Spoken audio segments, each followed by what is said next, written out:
Magandang umaga. Maupo muna tayo. Magandang umaga po sa ating lahat. Hindi ko po alam kung sasabihin kong isang maulan na umaga o isang maaraw na umaga. Congressman Roman Romulo, sa mga kasamahan ko sa paglilingkod sa lokal na pamahalaan, mga konsehal, mga membro ng Sangguniang Panlungsod, sa iba't ibang kinatawan ng mga national government agencies, BFP, PNP, at DILG na nandirito kasama natin. Siyempre ang mga iba't ibang head ng mga departamento na nandito. Muli po, magandang umaga sa ating lahat. Noong taong 1896, sabi po ni Gat Andres Bonifacio, tunay palang magigiting ang mga batang Pasig. Sinabi niya po ito pagkatapos nung nagsabado sa Pasig noong 1896. Pag sinabi nating magiting, naiisip natin na mga iba pang salita katulad ng matapang, balyente, sa wikang Ingles, brave. Ngunit ang tanong, para saan ba tayo dapat maging magiting? Para saan ba ang kagitingan natin bilang mga Pasigenyo, bilang mga Pilipino? Nung panahon ni Andres Bonifacio, pinaglalaban po nila, una, ang kasarinlan ng ating inang bayan. Pangalawa, ang laban para sa karapatang pantao, para sa karapatan ng bawat isang Pilipino. At ang laban na yun ay nagpapatuloy hanggang sa taon ngayon, 2020. Nakikita po natin ito sa konteksto natin. Pag sinabi nating magigiting ang batang Pasig, hindi lang po ito para magtapang-tapangan, hindi lang po ito para lang masabi na magiting, kundi po para pa rin sa mga mabubuting pagbabago na gusto nating isulong sa ating lungsod. Kasama po dyan yung mga mabubuting pagbabago pagdating sa procurement o bidding sa ating lungsod. Kasama po dyan yung mga pagbabago sa iba't ibang programa ng ating lungsod. Katulad ng sa serbisyong pangkalusugan, serbisyong pang-edukasyon, at maging sa serbisyo at programa para sa pabahay. Ngayong umaga ay makasaysayang umaga po para sa ating lungsod sapagkat pipirmahan po natin, pagkatapos ko po magsalita, ang dalawang napakahalagang ordinansa na pinaghirapan po natin at ng ating mga staff at syempre ang ating Sangguniang Panlungsod. Nagpapasalamat din ako sa ating Vice Mayor Iyo Bernardo, kahit hindi po natin siya kasama ngayon, kasama po siya sa pagbabalangkas at pag-aaproba ng ordinansang ito, ng dalawang ordinansang ito. At siyempre, ang panukalang may akda, ang pangunahing may akda po ng dalawang ordinansa na ito ay wala na pong iba kundi ang ating chairperson on housing. At yan po ay si Councilor Roding Asilo. Sir, maraming salamat po sa inyo. Bago ko po banggitin kung ano yung dalawang ordinansa na ito, siguro mas mahalagang maintindihan po natin kung bakit ba natin kailangan yung dalawang batas o dalawang lokal na batas na ito. Maaari po kasi na magkaroon lang tayo ng programa sa pabahay na mamadaliin lang natin, pipilitin lang natin magtayo ng mga gusali. Pero alam nyo, isang sakit natin minsan bilang mga Pilipino ay nakakalimutan natin kaagad ang kasaysayan. Lagi po natin naririnig yung salitang mag-move on na lang tayo. Wala naman po masamang mag-move on. Pero sana pag nag-move on tayo, hindi natin kinakalimutan yung mga aral, yung mga dapat natutunan natin mula sa mga karanasan at mga nangyari na kasaysayan.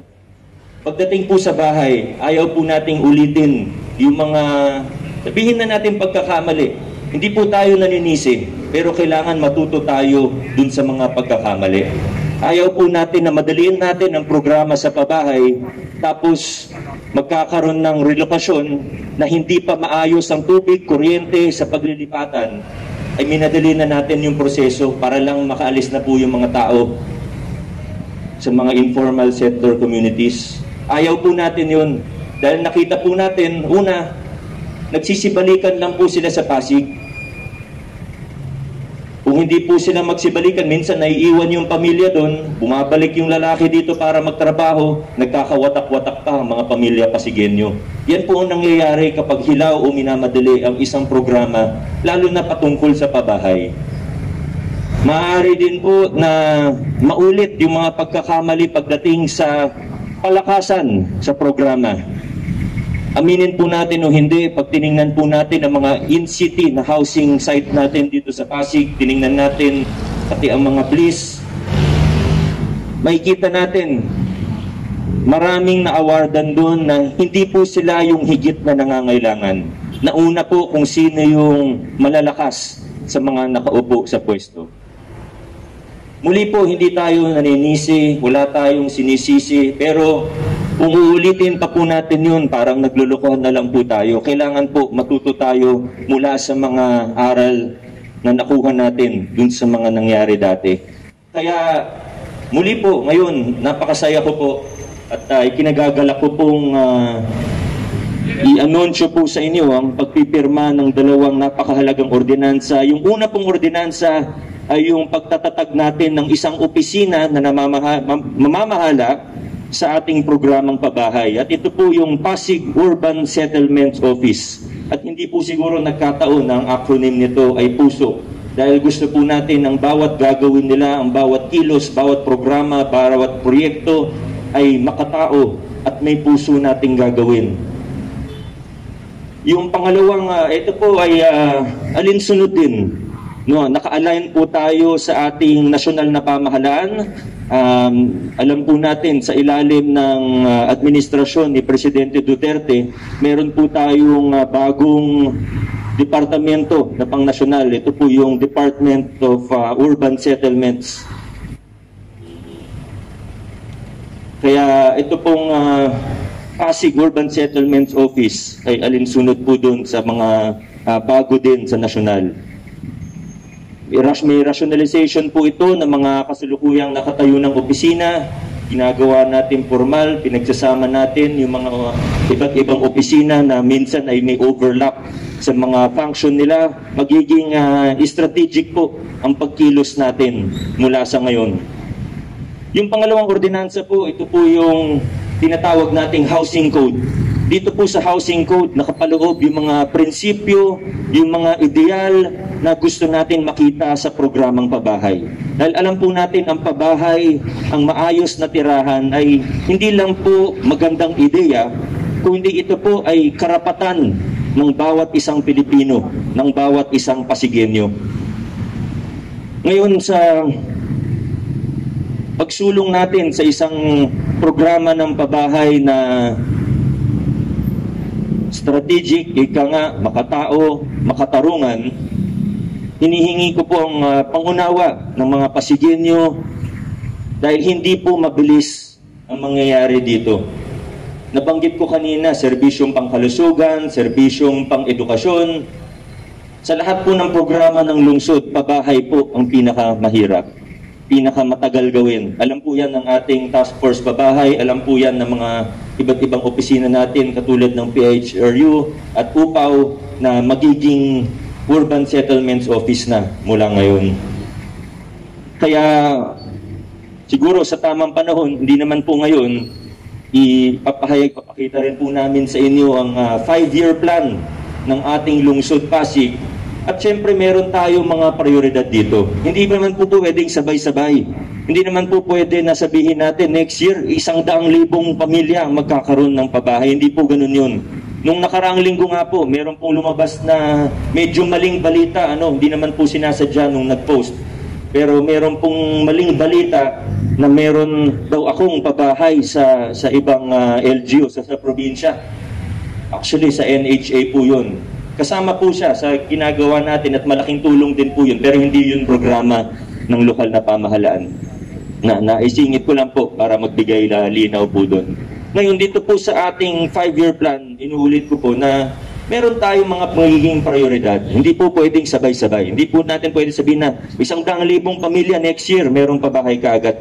Kailangan po, meron tayong uunahin. At uunahin po natin yung mga alam nating pamilya Pasigueño na higit na nangangailangan. At una po rito, yung mga pamilya na matagal nang nakatira sa danger zone. Dahil naiintindihan po natin na kasalanan din naman ng gobyerno sa matagal na panahon, sa ilang nakalipas na dekada, kung bakit po sila nandun at ba't sila hinayaan na tumira sa mga danger zone, katulad ng sa floodway, katulad ng malapit sa Ilog Marikina. Sa matagal na panahon, hinayaan po na dumami ng dumami yung mga nakatira doon. Kaya kailangan po yung programa natin para ilipat sila mula sa mga danger zone papunta sa mga lugar na ligtas para sa bawat pamilya Pasigueño ay gagawin natin sa paraan na mapanlahok, makatao, makatarungan. At inaasahan ko po ang suporta ng bawat isa para dito sa programa natin ito. 4,000 families po ang nasa mga danger zone natin. Baka higit pa. Baka 5,000 pa po yan. O baka higit pa sa 5,000 yung mga nasa danger zone natin. Marami sa kanila, hindi lang 10 taon, 20 taon na po nakatira na malapit sa nasa tabing ilog, tabing floodway at mga creek po natin. Malaki na ang progreso sa ating programa sa pabahay nitong nakaraang mga taon, nitong nakaraang 1.5 taon. Medyo naantala lang tayo ng COVID-19 pero hindi po tayo nagpapatinag. Tuloy-tuloy po tayo pati sa negosasyon para sa mga bibilhing lupa ng ating lungsod. Kung hindi po gumana o kung hindi po umubra ang negosasyon, handa rin po tayo mag-expropriate, pero syempre dinadaan natin ang lahat sa tamang proseso. Yung konsultasyon sa mga iba't ibang grupo, pati po yung mga grupo na nag-aaway-away para matuloy na yung CMP sa mga lugar nila, yung mga matatagal na sa Pasig at kabisado po ang sitwasyon sa Pasig. Alam na alam niyo po yung mga sinasabi ko, mga ibang grupo na hindi pinapansin dati pero kasama rin naman po kabilang sa mga homeowners dun sa mga lugar na iyon, tulad ng sa Kalawaan, Santolan. Malaki na ang progreso natin pagdating sa programa sa pabahay, pero inuulit ko po, may prioridad po tayo, hindi po pwedeng sabay-sabay, pero pipilitin natin na humusat ito sa paraan na hindi tayo nagmamadali, bagkus ay makatarungan, makatao at mapanlahok ang proseso. Kaya inaasahan ko po ang suporta ng bawat isa. Muli po, congratulations sa ating Sangguniang Panlungsod at sa bawat isang Pasigueño dahil ito na po ang maayos, makatao, makatarungan programa Pasigueño. Alinsunod din po sa mas malaking picture o bigger picture na pinaglalaban natin ang karapatang pantao ng bawat isang Pasigueño. Tuloy-tuloy po tayo. Sumusunod tayo sa yapak ni Andres Bonifacio at mga katipunero sa ating laban para sa pagsusulong ng mabubuting pagbabago sa ating lungsod. Maraming salamat po at magandang umaga sa ating lahat.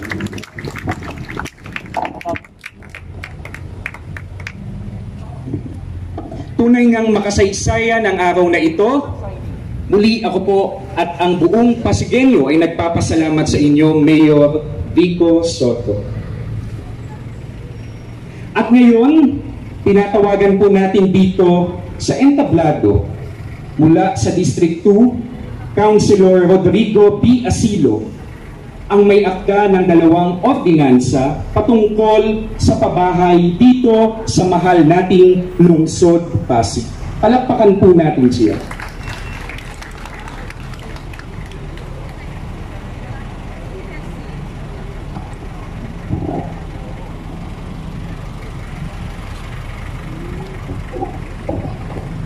Magandang umaga po sa inyong lahat. Lalo po sa ating pinagmamahal na Mayor Vico Soto, Congressman Romar Romulo, sa ating mga kasamahan kung siya ng lungsod ng Pasig, sa lahat ng mga namumuno sa iba't ibang departamento ng lokal at nasyonal na pamahalaan, magandang umaga muli sa inyong lahat. Alam po ninyo, napakaganda ng ordinansang ito. Hindi lang po ako ang nagsigay upang mabuo ang ordinansang ito. Lahat po kami.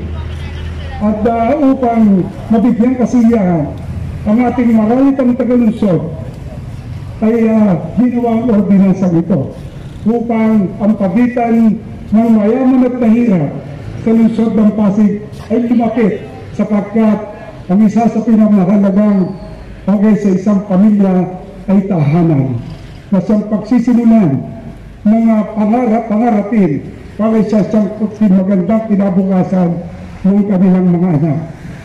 Ang ordinansa po ito, ang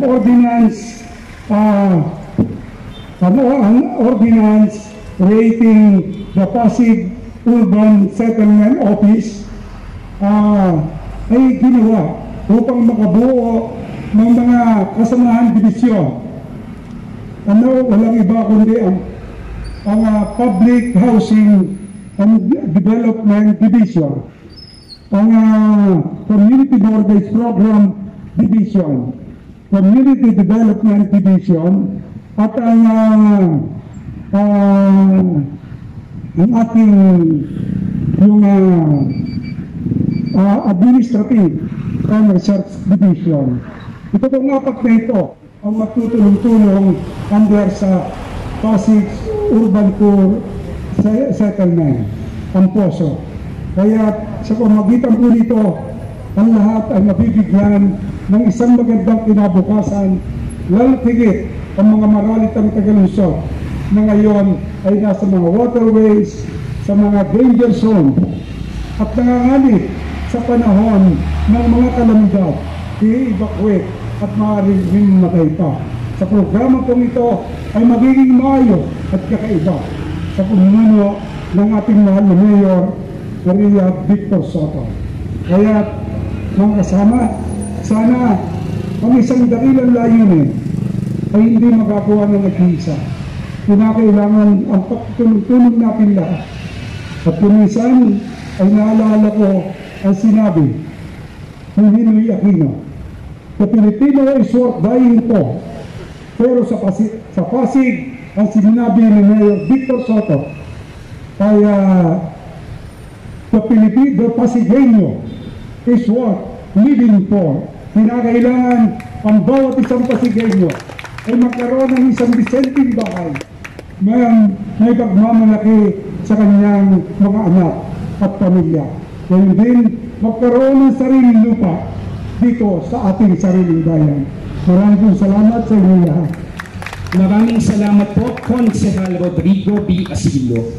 Sa pagkakataon po ka ito, tinatawag ko po dito sa entablado si Ginoong Ricardo Reyes na pinuno ng Task Force Pabahay upang bigyan tayo ng isang makabuluhan at maikling mensahe.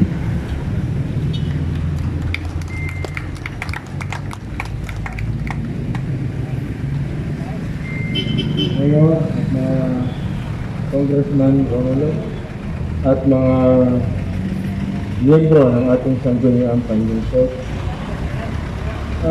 Maikling na lamang po ang sasabihin ko dahil magiging karagdagan lang ito sa sinabi ng ating mayor at ng ating konsehal Taruding Asilo.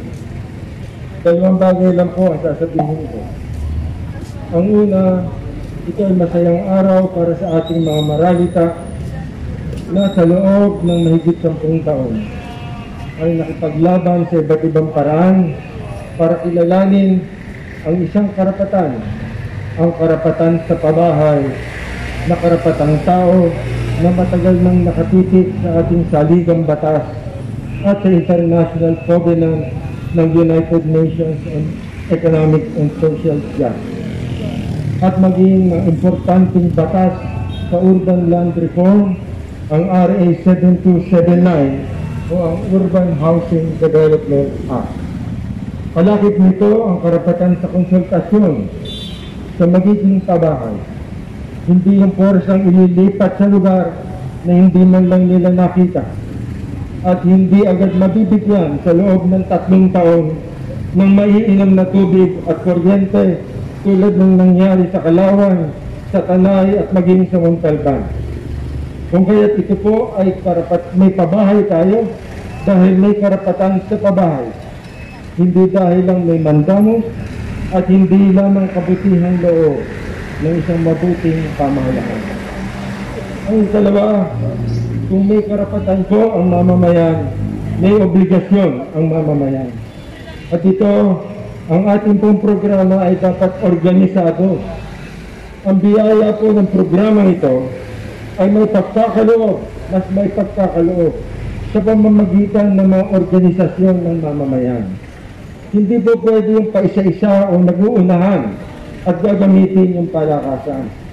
Meron po tayong HOA, meron dapat itayong mga organisasyon ng maralita at dapat mag-organisa sila ng kooperatiba. At para magawa yun, dapat ay marunong makipag-kaisa ang bawat isa. Sumunod sa sistema ng bayaran, pagsikapang mabayaran ng dapat bayaran at mga laga doon sa mga pabahay na naipagkaloob ng programang ito. Marami pong salamat.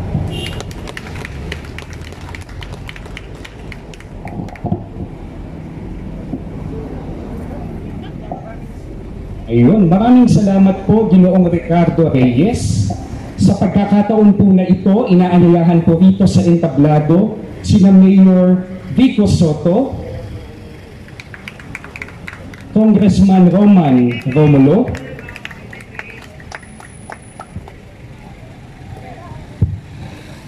ang buong konsehal ng Pasig, at si Ginoong Ricardo Reyes na pinuno ng Task Force Pabahay para sa signing ceremony na magaganap ngayong umaga. Palakpakan po natin sila.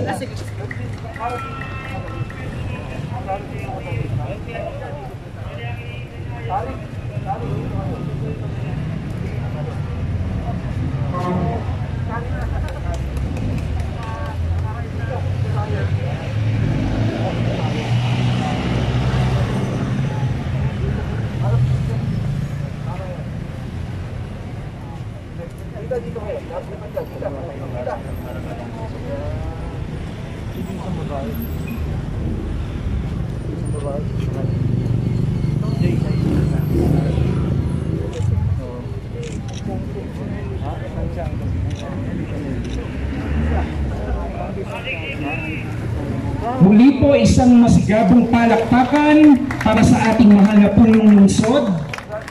Maraming salamat po Mayor Vico Soto at Sangguniang Panglungsod.